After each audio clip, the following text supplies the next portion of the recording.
Hello friend, welcome. It's 2023 and you are listening to Cake Over Keto, your non-diet podcast that stands up against diet culture, which is particularly noisy this time of year, so you can make peace with food and your body and eat the goddamn carbs without anxiety and guilt.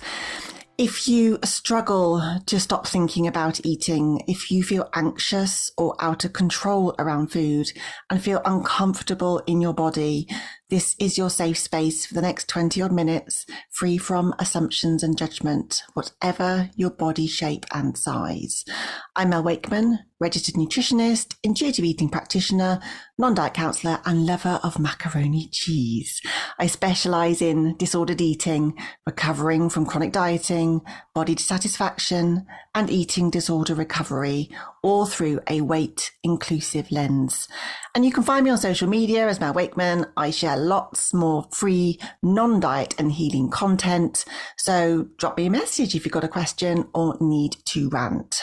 This is episode 18, the true cost of weight loss drugs. And I need to declare this could be very triggering listening. I'll be talking about weight loss, some research with a lot of numbers, and I'll use the word obesity. So please skip this one if you feel it's not what you need to hear right now. If you're staying, cool, go put the kettle on. What's coming up in this episode is right around the corner. In this episode, I'll be talking about weight loss drugs, two in particular that have received a huge amount of attention, press coverage, endorsements. There's also a lot of scaremongering and confusion, and they are called Saxenda and Wegovy. Now, we've been told by Big Pharma there's been nothing like these before. Well, there has, and apparently they're clinically proven and safe. So I beg to differ, and I'll be telling you why. And there's quite a big chunk of stuff to get through, so this is going to be a two-parter. In part one today, I want to get into the insidious weight loss market. I'll explain how these drugs came about and how we are being deceived by Big Pharma in the name of profit. I'll talk about the use of off-label diabetic drugs that are now being used solely for weight loss. You might have heard of one called Ozempic. Some rather unsettling side effects and consequences.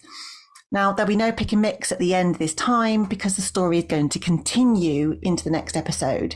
And that's where I want to discuss the more recent news of the American Academy of Pediatrics recommending these weight loss drugs and bariatric surgery for kids.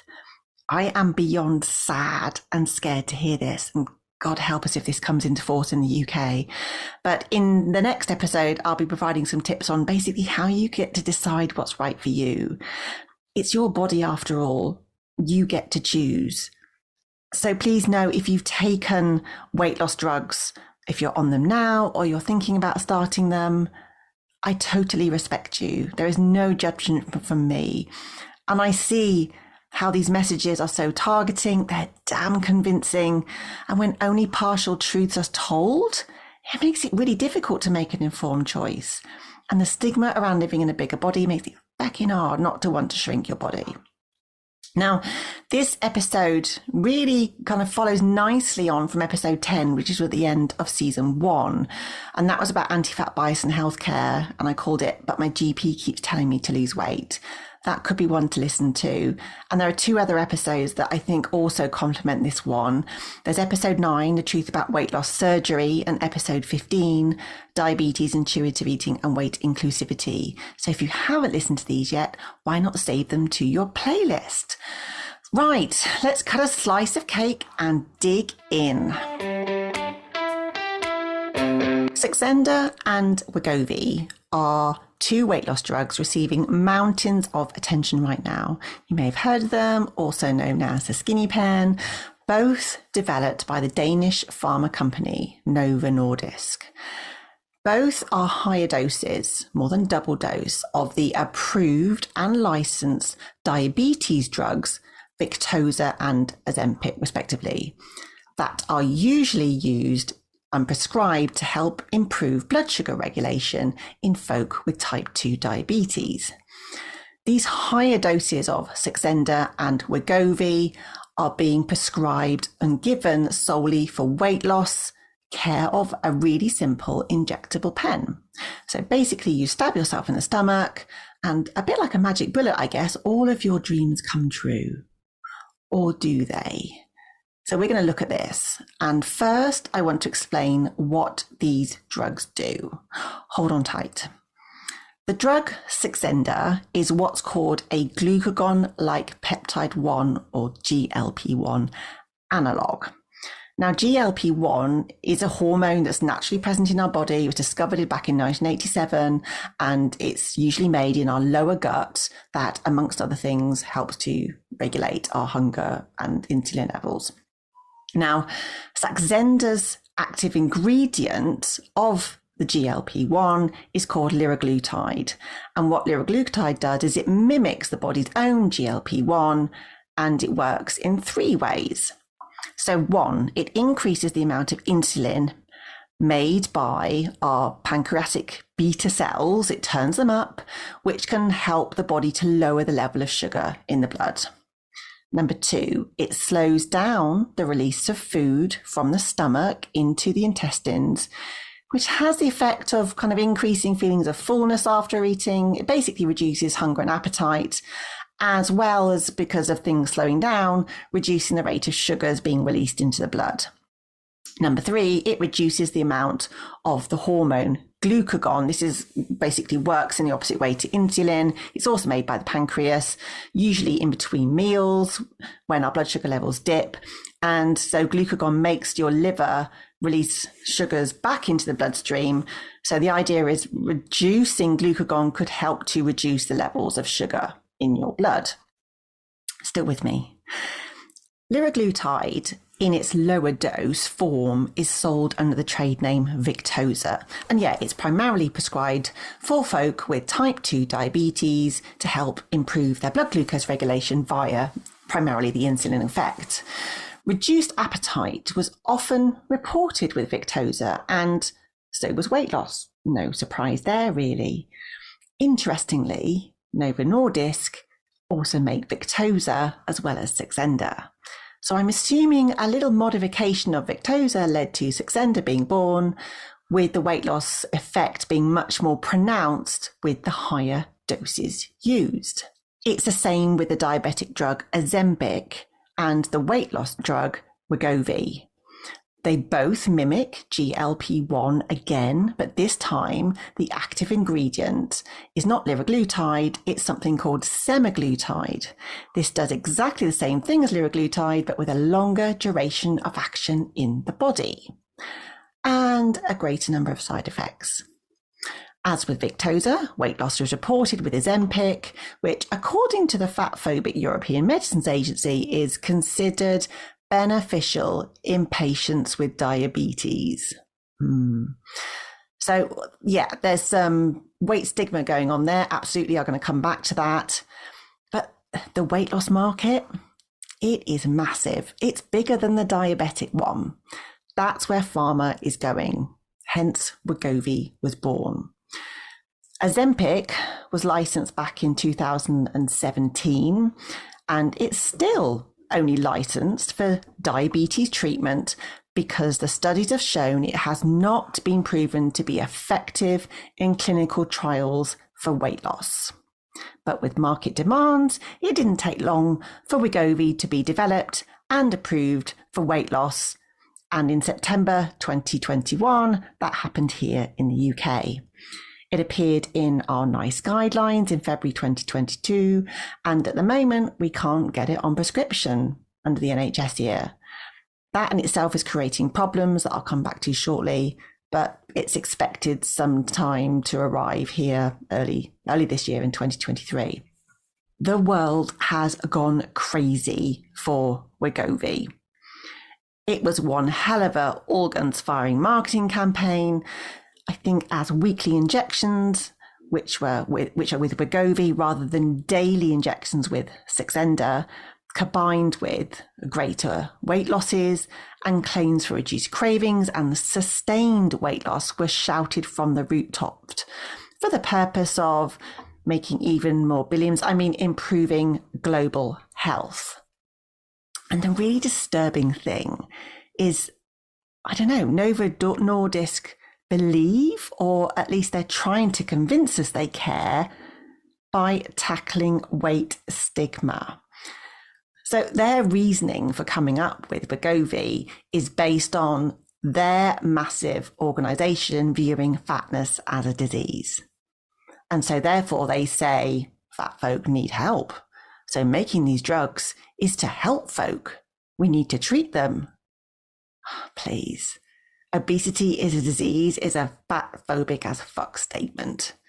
They are adding to weight stigma by trying to, in their eyes, tackle weight stigma. I think this such confusing message really highlights that they haven't got a fucking clue. Anyway, coming back to the marketing campaign, there was a massive production cock-up in Belgium. Things went wrong, they closed the factory, that reduced supply. But hey, Novo rephrased it as, we just weren't expecting such high demand. And let's blame it all on, and thanks TikTok. The demand went bonkers. The social media sort of noise was incredible.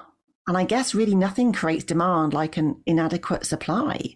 So all this talk and noise is going on, but people are struggling to be able to get it.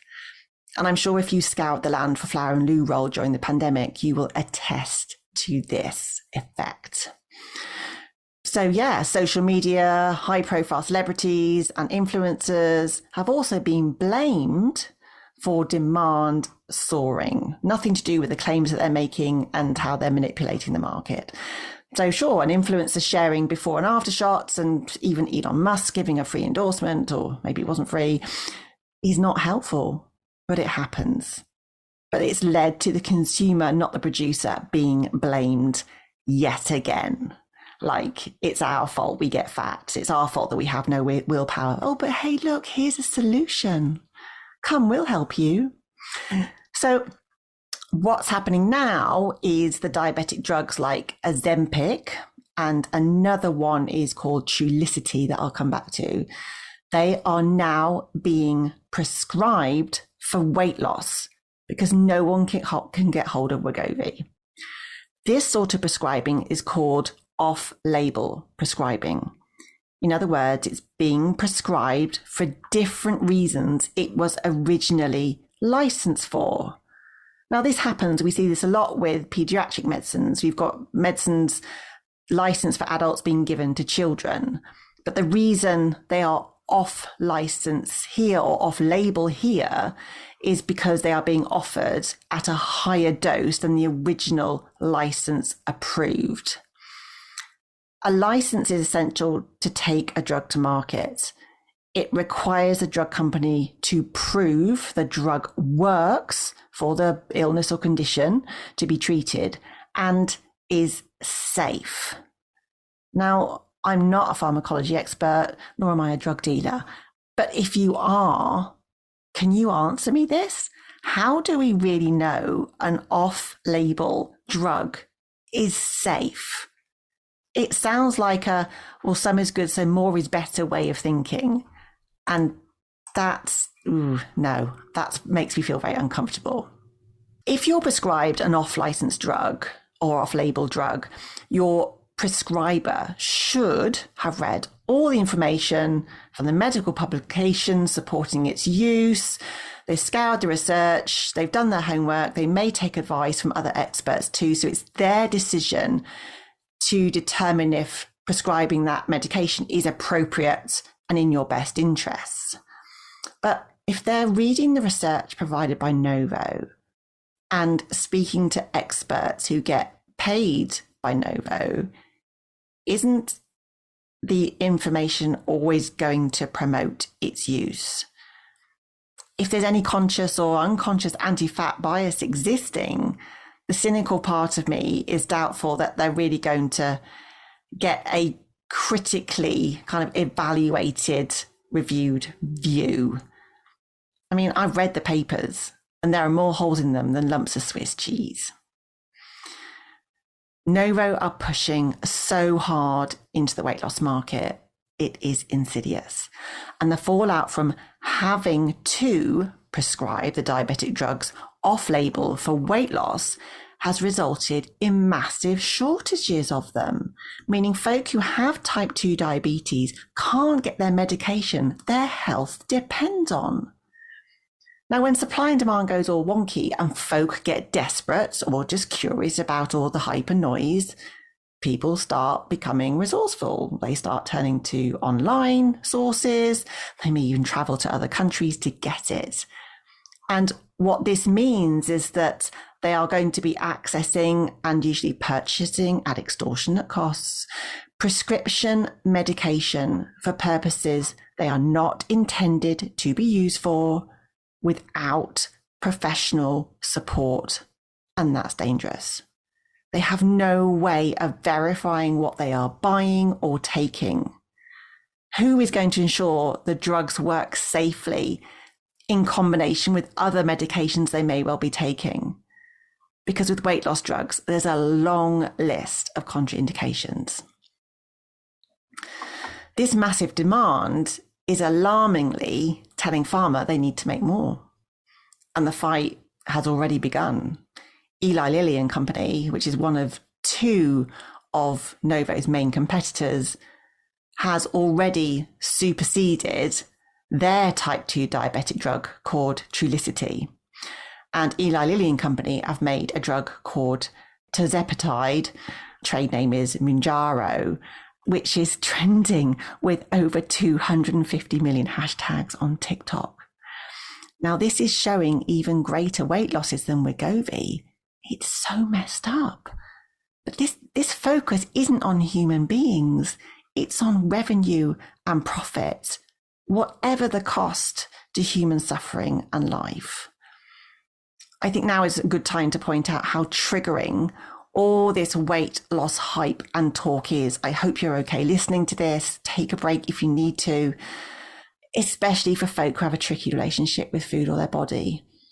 I have supported a number of clients who, being type 2 diabetic, were prescribed Ozempic for the purpose of supporting their pancreases, is that pancreas, that were, through no fault of their own, knackered.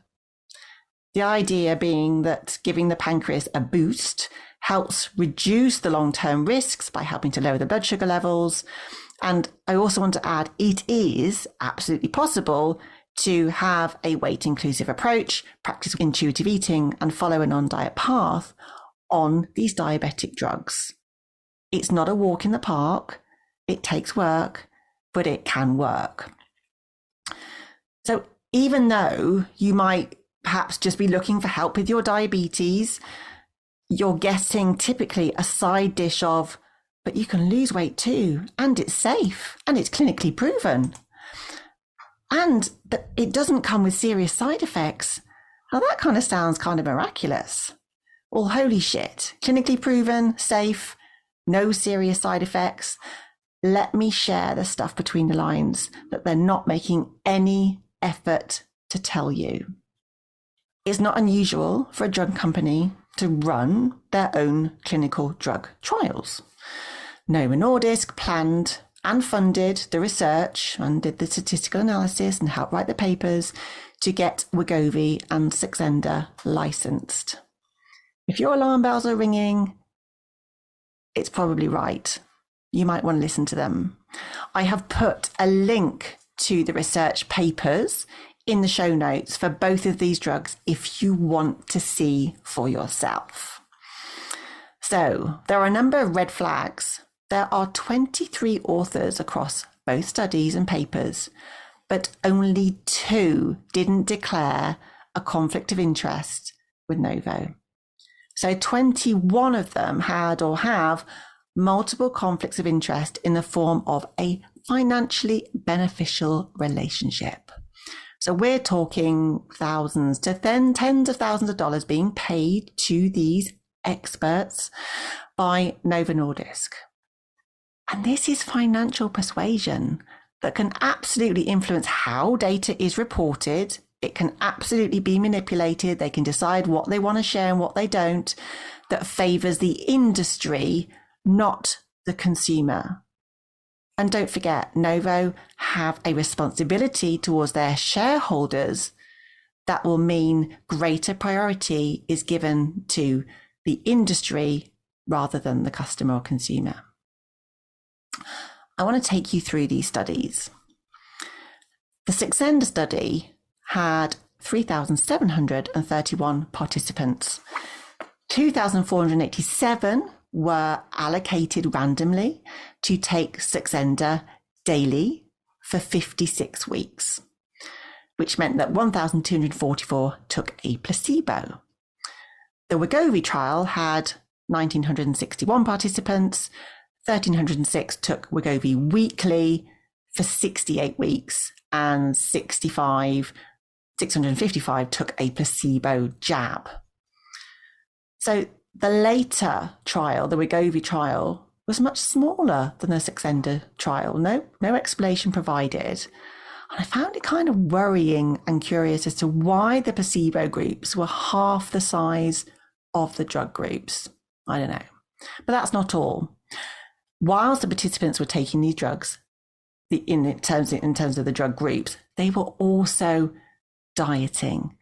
Both the drug and placebo takers had to reduce their daily energy intake to 500 calories below their requirements.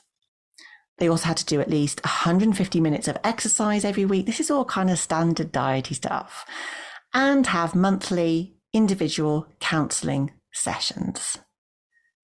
How does this isolate the drug effect exactly in terms of, I don't know, this gets complicated and it's all about statistics, but again, it's like, I don't know. In both studies, the majority of participants were white females in their mid-40s, so not exactly representative of our real-life human population. In the Saxenda study, 61% of the female participants had raised insulin levels, congruent with pre-diabetes. And I've talked about this in episode 15. It's not a diagnosis of diabetes, by the way. In the Wegovy study, 43% had raised insulin. So they basically just had a bit of insulin dysregulation. Folk with diabetes were not allowed to take part in the study, nor could they have high blood pressure, a history of thyroid tumours or thyroid tumour risk factors, pancreatitis. I'll explain some of these later. If they were on other medications that can alter body size, maybe drugs that have side effects that can increase or decrease appetite, if they'd had weight loss surgery, if they'd used other weight loss drugs in the last 3 months, or if they had a history of depression or attempted suicide. So bear in mind, these drugs have only been tested on a narrow range of people. There are huge conclusions being drawn from really what I think is a very limited sample size. So they shouldn't be saying with such confidence that these drugs are safe at these doses. And when I talk about side effects, we'll come back to safety here. And as I've scrolled through TikTok, I have seen lots of people taking them who report they have had depression, they are taking mental health drugs, they have weight altering effects, and people being prescribed them after having weight loss surgery. To claim these drugs are effective and safe is playing with people's lives. Let's look at what happened. With the Saxenda study, there was a huge dropout rate, with 80% of the drug group participants experiencing unpleasant side effects. 94% were of mild or moderate severity. And if you go into the paper, check out table 3 for those. There were fewer, but still substantial dropouts in the Wegovy trial, meaning that nearly a fifth didn't make it to the 68-week weigh-in. 90% of the Wegovy group had side effects. 90%. Like Saxenda, the most common were nausea, diarrhea, constipation, vomiting, upset stomach, and abdominal pain. These are what are making people drop out, and this is going to become problematic when I talk about this more in part 2. About 6% of the Saxenda group and almost 10% of the Wegovy group had serious adverse events, and they were serious gallstones, a blocked gallbladder, and pancreatitis. Both studies also reported a slight increase in resting heart rate, more so in the Wegovy group, and a rise in pancreatitis markers. And pancreatitis can be a risk factor for pancreatic cancer. So it is not looking good. So let's talk about the weight loss. Or shall we? Cue the EastEnders title music. Please don't be mad at me, but I'm going to save that for part 2, along with the impact of the weight loss drugs on metabolic markers, on cardiovascular health, on weight regain. God damn it, you say. But I will be continuing, plus providing some real life user experiences. And I want to talk about, this American Academy of Pediatrics recommendation for these drugs. Thank you for listening today. I think this has been an eye-opening episode. I hope you've not found it too triggering. It certainly tested my brain. It's so easy to go down rabbit holes with this research, but I'm so glad I did. If you want to get in touch, if you need to vent or you've got questions that come up, please do email me at mel@wakemannutrition.com, particularly if you can't wait for the next episode, or pop over to Instagram and send me a message there. Don't forget to subscribe so you don't miss part 2. In the meantime, trust your body. Take care of yourself. Know that you are enough, always, and I'll see you next time. Bye-bye.